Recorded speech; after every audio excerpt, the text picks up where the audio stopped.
So rice, জুবিনদার কথাটা শুনে আমি প্রথমবার আমি বিশ্বাস করতে পারিনি। ভীষণ দুঃখ লাগছে মনের ভিতর যে এত বড় একটা সিঙ্গার ছিল, তার গান শুনে আমরা বড় হয়েছি, যতটুকু বড় হয়েছি। তা আমি ওর দুইটা গান আমি ডিরেক্ট করবো আজকে। আমার ফেভারিট সং ছিল ওই দুইটা সং। মায়াবিনী রাতির বুকুত দেখা পালো তোমার ছবি,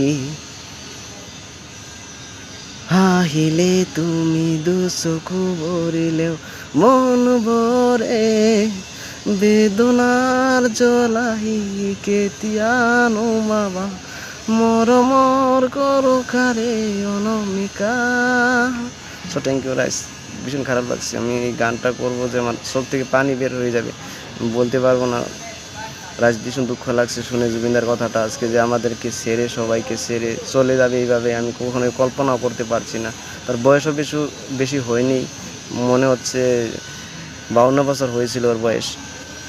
তাও এভাবে আজকে মরে যাবে বা চলে যাবে আমাদেরকে ছেড়ে, আমি কখনো ভাবতে পারছি না। মনে কি বলবো রাইস, I love you, I love missing me. Zubeen Garg আমার ফেভারিট সিঙ্গার ছিল রাইস, ভীষণ দুঃখ লাগছে।